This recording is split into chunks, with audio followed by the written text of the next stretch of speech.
Bonjour à toutes et à tous et bienvenue sur votre chaîne d'information régionale pour l'essentiel de l'actualité en 8 minutes. D'abord vos prévisions météo pour le début de semaine prochaine, encore une belle impression d'été, en tout cas côté ciel avec du soleil, du ciel bleu et rien que ça. Vous voyez, aucun nuage à craindre lundi, mardi ou mercredi et une douce augmentation des températures de 15 degrés lundi jusqu'à 21 degrés mercredi. Des prévisions météo bien sûr dont on reparlera très rapidement. À la une d'abord en images de ce journal, le Tour de France de l'association L214 passé par Lille ce mardi pour faire découvrir le poulet du futur et surtout qu'il est possible aujourd'hui de trouver des alternatives végétales à la viande. Les militants de L214 ont proposé aux passants de tester des nuggets et des émincés sous forme de simili-carné, des aliments 100% végétaux. Grâce à un casque virtuel, les passants ont ensuite pu s'immerger dans les conditions de vie réelles des poulets élevés en batterie. Selon un sondage récent d'IFOP de juin 2018, 66% des Français se disent prêts aujourd'hui à abandonner la viande pour des produits alternatifs. Explication à ce propos avec une militante de L214 au micro d'Idil Gunay. Il y a des épices, il y a des huiles, enfin voilà, ce sont des produits qui sont préparés, qu'on trouve dans les supermarchés, dans les magasins bio, enfin, voilà, qu'on trouve un petit peu partout. Il y a des grands noms de charcuterie du type Fleury Michon, Erta, qui se sont lancés déjà depuis quelques temps dans les alternatives végétales à la viande, et ça fonctionne très bien, il y a de plus en plus de gammes.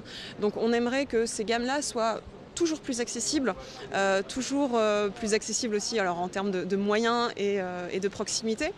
Et voilà, parce qu'on a un public qui peut être en demande en fait.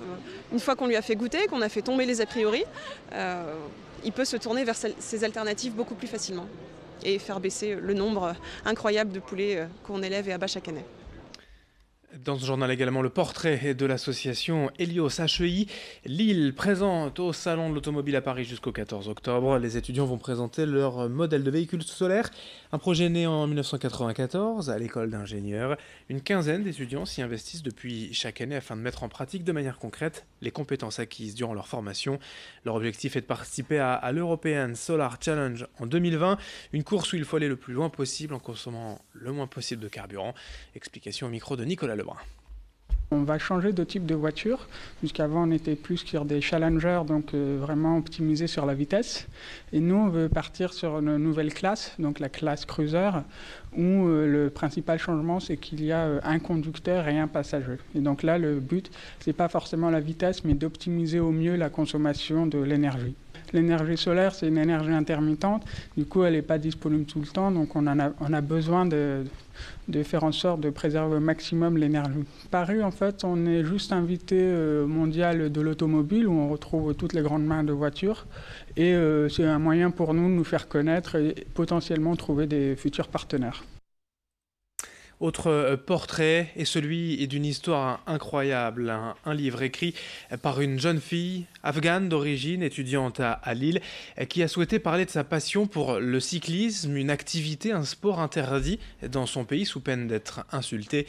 Un livre a été publié avec Patrick Communal intitulé La petite reine de Kaboul, portrait signé Xavier Silly. Allez Zara Massouma, allez les filles!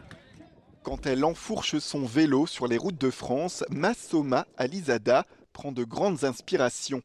Pas seulement pour contrôler son souffle. À 21 ans, cette Afghane, étudiante à la faculté de Lille, respire aussi l'air de la liberté. En Afghanistan, quand une femme fait du vélo, elle risque tout simplement sa vie. Pour les hommes, cette pratique renforce trop leur émancipation. Massouma en a fait l'expérience.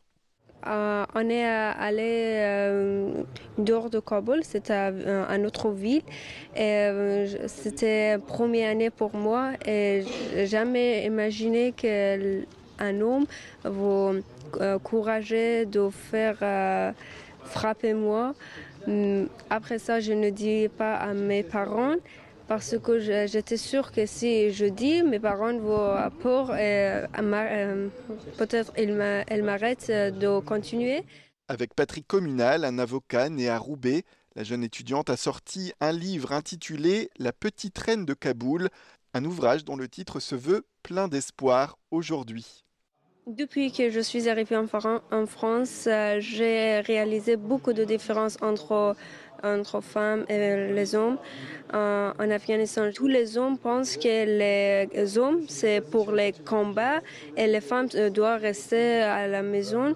Mais il y a quelques femmes qui vont changer cette règle en Afghanistan. J'accepte qu'il y a beaucoup de risques. Mais j'espère qu'un jour, il n'y a pas de femmes pour besoin de faire combat pour avoir ces droits. Dans ce livre où elle témoigne, Massoma parle aussi de sa carrière de jeune cycliste. Toutes les semaines, elle s'entraîne avec des amis. C'est en France, dit-elle, qu'elle arrive à croire en ses rêves. Je veux participer à beaucoup de courses pour bien préparer pour les Jeux Olympiques et c'est mon rêve de réaliser. Si j'étais en Afghanistan, je pense que je n'arrive pas à réaliser mon rêve, mais ici, je pense qu'il y a beaucoup d'occasions pour moi de continuer et de participer à beaucoup de courses et finalement, c'est possible de pouvoir participer aux Jeux Olympiques. Vas-y Massouma, c'est bien. Allez Massou. Pour finir ce journal, on va tout simplement vous dévoiler où trouver le meilleur croissant de la région dans la métropole lilloise à Marquette-les-Lilles et à Marcq-en-Barœul. Les boulangeries Brie sont remportées la semaine dernière lors du salon des artisans Oresta, le prix de meilleur croissant des Hauts-de-France. Maxime Brice est un jeune boulanger de talent formé chez les meilleurs artisans de la région. Il s'est installé d'abord à Marcq en 2014, puis à Marquette, et sa renommée s'étend aujourd'hui aux communes voisines de l'agglomération lilloise. Il y a bien sûr le croissant au beurre traditionnel, mais aussi une variante fourrée et chocolat, sans parler de ses autres produits, la baguette bien évidemment, et le fameux cake citron qu'il faut absolument goûter. Un boulanger qui n'a certainement pas fini de faire parler de lui est rencontré par Vincent Vieillard. On devait se présenter le mardi de la semaine dernière où on est arrivé avec notre détrempe. Ce qu'on appelle détrempe, c'est notre morceau de pâte et on devait prendre notre beurre à part. Donc nous on travaille avec un beurre AOP qui est le beurre Lescure et on devait incorporer notre beurre dans cette détrempe ce mardi. Donc on arrivait tous à 7h du matin. Notre détrempe faite, le beurre avec nous, on tourait, donc ce qu'on appelle le tourage, on incorpore le beurre. Ensuite on détaillait pareil devant tout le monde. Ensuite, on mettait à pousser et on cuisait sur place. Dégustation du jury, qui avait un ou deux meilleurs ouvriers de France, plus 2 ou 3 boulangers. Et il devait y avoir 1 ou 2 traiteurs, je crois. Rapidement, une dernière image pour terminer. Les clients du centre commercial Auchan à Longnes profitent durant ce mois d'octobre du plus grand soutien-gorge au monde. 150 kg, des bretelles de 11 mètres de long, un bonnet haut de 8,80 mètres. C'est du 3067B pour être précis. Même la Statue de la Liberté ne pourrait pas le porter.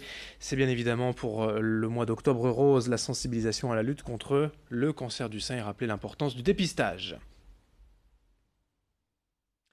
Fin de ce journal, merci à vous de l'avoir suivi. Dans un instant, d'autres informations avec Xavier Silly. Très belle journée à toutes et à tous.